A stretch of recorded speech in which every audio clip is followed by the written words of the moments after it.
Good morning, students. B.Ed second year का special paper guidance and counselling निर्देशन और परामर्श के अंतर्गत हम लोगों ने फर्स्ट यूनिट निर्देशन के और परिभाषा, उसके क्षेत्र, आवश्यकता और उसकी प्रकृति के विशेषता और प्रकृति के बारे में हम अब तक अध्ययन कर चुके हैं कि निर्देशन की प्रकृति क्या है, उसकी विशेषताएं क्या है, निर्देशन किसे कहते हैं, इन चीजों को हम समझ चुके हैं। आज हमें देखना है कि निर्देशन के उद्देश्य क्या है।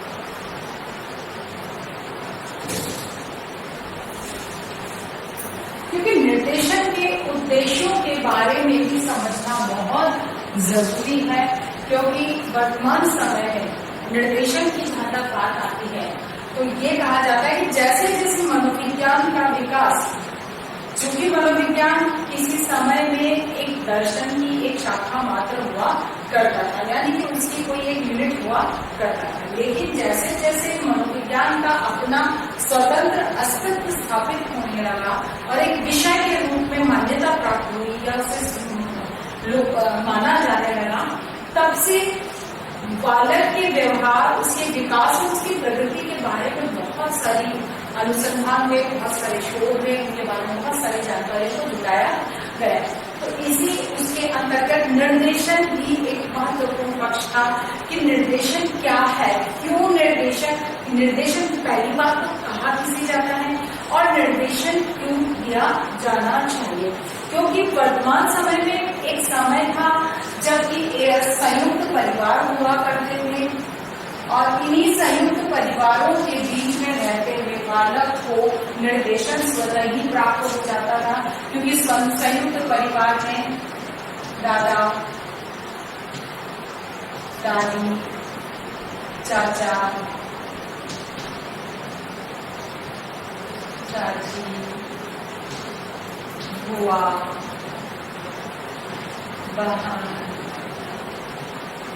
भाई, अन्य जो भी नाते रिश्ते हैं, ये सभी एक साथ रहा करते थे और किसी भी प्रकार की समस्या या किसी भी प्रकार के गाइडलाइन की जब बालक को आवश्यकता होती थी तो ये परिवार से बाहर जाकर और किसी से निर्देशन प्राप्त करने की उन्हें कोई आवश्यकता नहीं होती थी। वो घर में ही उन्हें एक, क्योंकि संयुक्त परिवार हुआ करता था, संयुक्त परिवार के बहुत सारे सदस्य होते थे जिनसे उनकी समस्त समस्याओं का समाधान यही प्राप्त हो जाया करता था।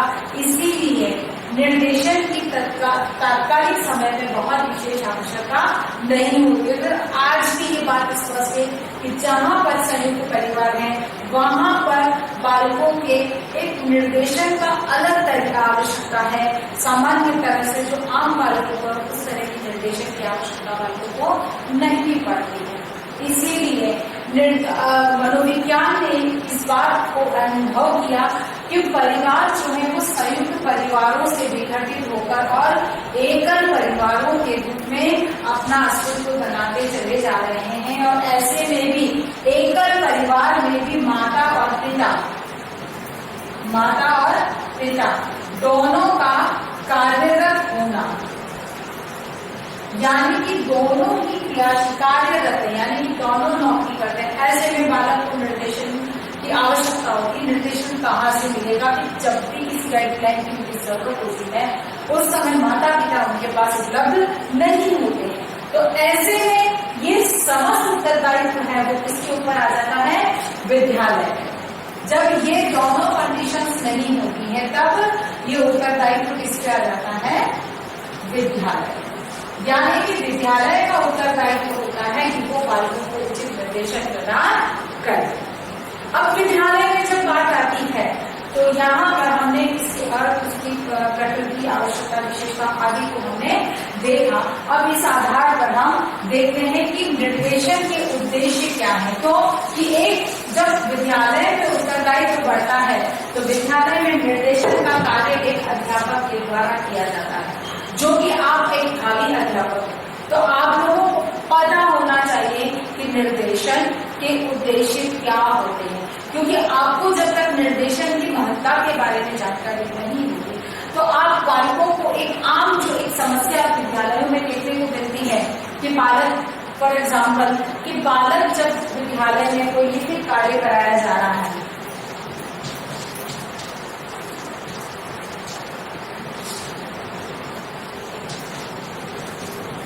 बालक को कोई लिखित कार्य कराया जा रहा है। अब लिखित कार्य के अपने अपने तरीके हो सकते हैं। कहीं पर उन्हें बोलकर डिक्टेट या कराया जा रहा है, बोलकर लिखवाया जा रहा है, कहीं पर शामपट के माध्यम से,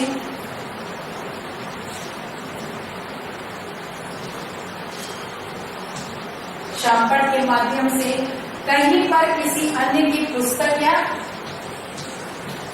पुस्तक से देखकर, या फिर अन्य की उत्तर पुस्तिका। यानी कि बालक के लिए लिखित कार्य के बहुत सारे अपने अपने तरीके होते हैं।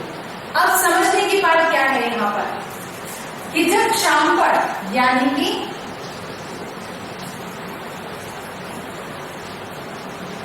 ब्लैक बोर्ड, ठीक है, जब ब्लैक बोर्ड पे कुछ लिखा जा रहा है, बालकों को इसे लिखने को कहा जा रहा है, अगर एक अध्यापक को निर्देशन क्या है, इसकी प्रकृति, इसकी विशेषताएं, इसकी गुण क्या है, अगर उन्हें पता है, तो यहाँ पर इस स्थान पर जब शामपट पर बालक को कुछ लिखवाया जा रहा है, ब्लैक बोर्ड पे कुछ देखकर लिखने को कहा जा रहा है और यहाँ पर किसी प्रकार की समस्या आ रही है, तो ऐसे में शिक्षक की दो प्रकार की प्रतिक्रिया होती है।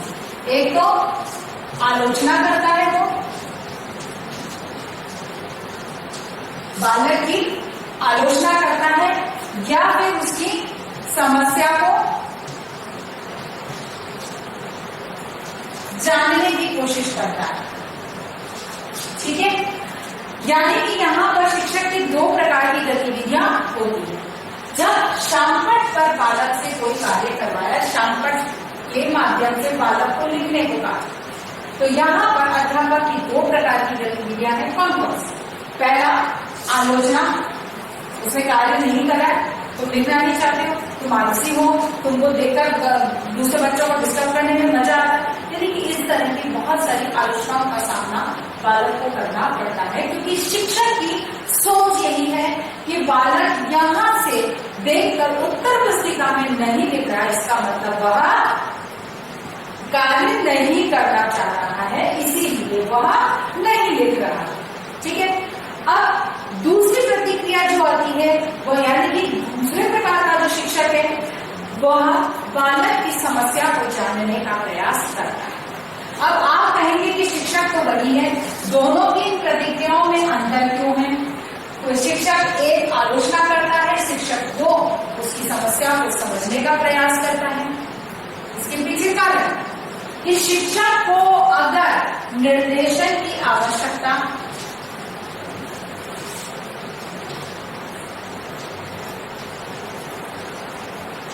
उसके उद्देश्य के बारे में अगर पता ही नहीं है, निर्देशन क्या है, उसकी आवश्यकता क्या है, उसके उद्देश्य क्या है के बारे में पता नहीं है, वो जानता ही नहीं है कि निर्देशन क्या है, क्यों ही निर्देशन दिए जाने चाहिए, उसके पीछे के उद्देश्य क्या होते हैं, जब उसको ये पता ही नहीं है तो निश्चित है कि वह आलोचना ही करे।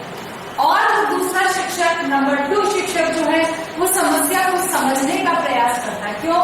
क्योंकि उसे पता है कि निर्देशन क्या है, क्योंकि उसे समझा है, उस बात को जाना है कि एक बालक यदि शामपट पर लिखी हुई विषय वस्तु को पुस्तिका में नहीं उतार रहा है, ब्लैक बोर्ड पे जो कुछ काम किया गया है उसको अगर वो नोट डाउन नहीं कर पा रहा है, देन उसके पीछे कोई ना कोई समस्या, एनी ऑफ प्रॉब्लम है कि वो उसे नहीं लिख पा रहा है। अब शिक्षक उसकी समस्या का पता लगाएगा, बालक क्यों नहीं लिख पा रहा है, लाइट अधिक पड़ रही है, लाइट का रिफ्लेक्शन बोर्ड पर अगर पड़ता है तब भी बालक नहीं लिख पाता है। तो कारण क्या है? लाइट का है, उसकी आंखें कमजोर से दिखाई नहीं दे रहा है, या सामने कोई लंबा बच्चा बैठा है, यानी कि क्या समस्या है वो इस समस्या को समझकर और उसका निदान कर सकेगा।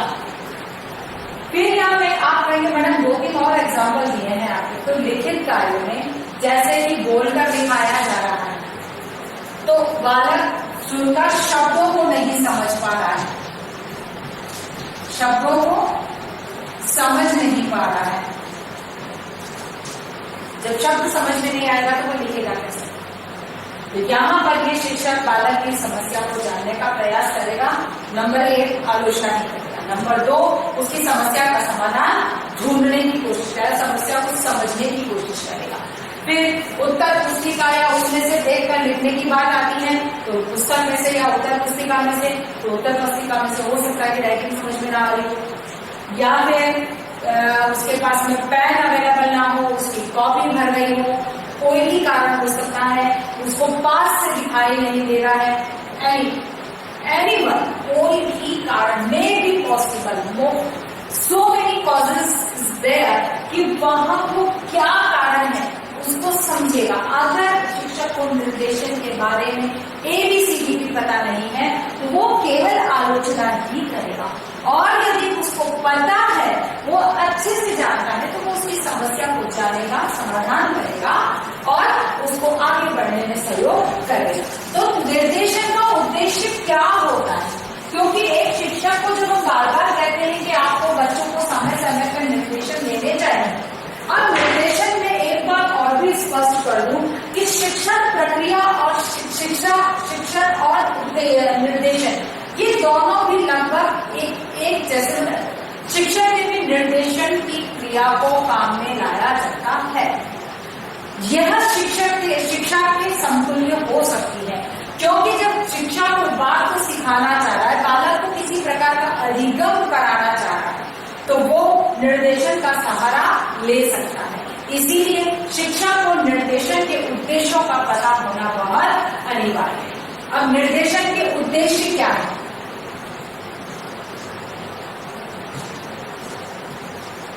निर्देशन के उद्देश्यों को जानना हमारे लिए बहुत अनिवार्य है। तो यहाँ पर निर्देशन के उद्देश्यों की जहां तक बात आती है, सबसे पहला उद्देश्य आता है व्यक्तिगत उद्देश्य।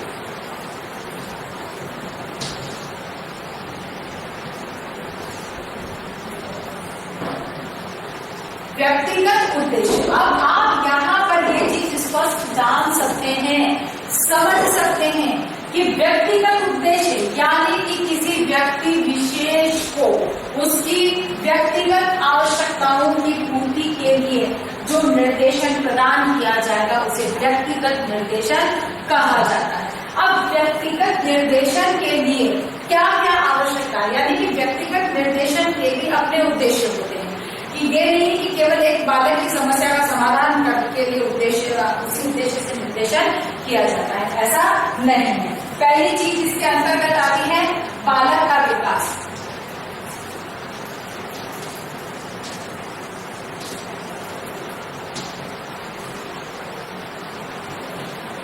यानी कि यहाँ पर ये चीज बहुत महत्वपूर्ण है कि निर्देशन की सबसे पहली जो आवश्यकता या उद्देश्य है उसका, वह है बालक का विकास कैसे हो, बालक के विकास के लिए किन किन प्रक्रियाओं को उसे अपनाना चाहिए, उसकी क्या योग्यता क्षमताएं हैं जिनके आधार पर वो अपना विकास, यानी कि बालक का अपना विकास कैसे हो सकता है, वो अपने आप को आगे कैसे बढ़ा सकता है, किस प्रकार की गतिविधियों का वो उपयोग कर सकता है, किस प्रकार के संसाधनों का वो उपयोग कर सकता है, उसे कहाँ से प्रशिक्षण प्राप्त हो सकता है, इन सबसे संबंधित जो जानकारी है उसके विकास, उसको आगे बढ़ने में जो चीजें सहयोग कर सकती हैं उसके बारे में उन्हें जानकारी प्रदान करना। फिर है आत्म विवेचन व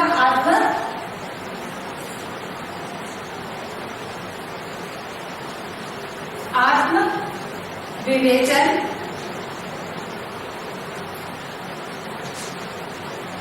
व आत्म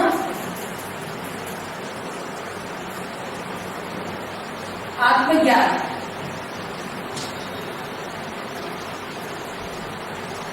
यहां इस चीज को समझना अनिवार्य है कि व्यक्तिगत उद्देश्य के अंतर्गत जो दूसरी बात आती है आत्म विवेचन और आत्मज्ञान, यानी कि खुद के बारे में जानना, खुद की विवेचना करना, खुद के किए गए कार्यों का किस प्रकार से समालोचनात्मक विवेचन किया जा सकता है, किस प्रकार से समालोचना की जा सकती है। ये चीज अगर बालक को पता है तो निश्चित है कि वह अपनी जो कमियां हैं, जो बाधाएं हैं, उनको जान सकता है और उनके निवारण में स्वयं प्रयास कर सकता है। इसीलिए व्यक्तिगत निर्देशन में आत्म विवेचना और आत्मज्ञान की जानकारी या उसके लिए बालक को तैयार किया जाता है, उसके लिए निर्देशन की आवश्यकता होती है। नकारात्मक व सकारात्मक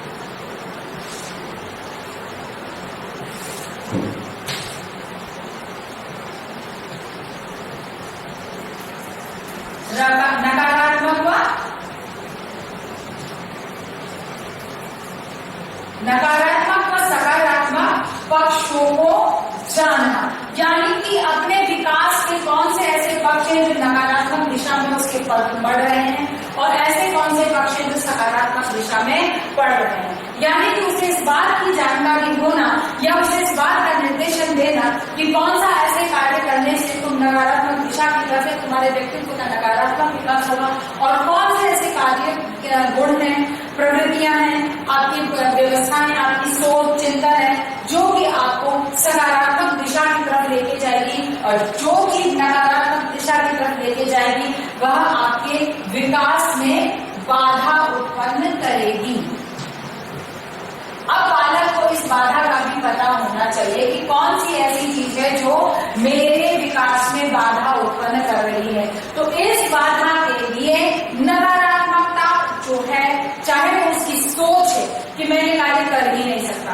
आज के बच्चों में, किशोरावस्था के बच्चों में सबसे बड़ी समस्या यही है कि उनके अंदर नेगेटिविटी इतनी ओवरलोडेड है कि वो हर चीज में हम कर ही नहीं सकते, हमसे हो ही नहीं सकता, मैं ये काम कर ही नहीं सकता। ऐसी सोच उन लोगों में इतनी ज्यादा भरी हुई होती है कि वह किसी कार्य को कर भी सकते हैं तब भी वह उन्हें उस कार्य को करने में समस्याओं का सामना करना पड़ता है। यानी कि उनकी योग्यता, उनकी रुचि, उनकी क्षमताएं होने के बावजूद बच्चा आगे नहीं बढ़ सकता बिकॉज ऑफ नेगेटिविटी। नेगेटिविटी की वजह से, नकारात्मकता की वजह से बालक के विकास में बाधा उत्पन्न होती है, ऑब्स्ट्रक्शंस आते हैं और वे उनका विकास नहीं हो पाता, उनका डेवलपमेंट नहीं हो रहा है। वहीं पर दूसरी तरफ आपको कार्य करना आ रहा है या नहीं आ रहा है, अगर आप में पॉजिटिविटी है then you do anything anywhere any time, तुम कुछ भी कर सकते हो क्योंकि आप में करने का पॉजिटिविटी है। आप ये आवश्यकताओं, क्षमताओं को पहचानना, यानी कि बालक की जितनी भी आवश्यकताएं, क्षमताएं हैं उनको पहचानना आना चाहिए। यानी कि उसकी अपनी रुचि, अपनी योग्यताएं, अपनी क्षमताएं, उनको क्या चीज, मतलब किस चीज के प्रति वो अधिक आकर्षित होते हैं, इन सब की जानकारी बालक को होनी चाहिए। निर्देशन का उद्देश्य है कि बालक की अपनी आवश्यकताएं क्या है, बालक की अपनी क्षमताएं क्या है, उसकी अपनी रुचि क्या है, उसकी अपनी योग्यताएं क्या है, उनको समझने में सहयोग प्रदान करता है। अर्थात कि इसको अगर बालक को समझ में आता है तो उसमें अपने आप के विकास के लिए प्रयत्नशील रहता है। अर्थात कि बालक को स्वयं को समझने में या स्वयं की आवश्यकताओं, क्षमता, रुचि, योग्यताओं को समझने में सहयोग प्रदान करता है। नेक्स्ट है अपनी नेक्स्ट आ जाता है आत्मविश्वास का विकास।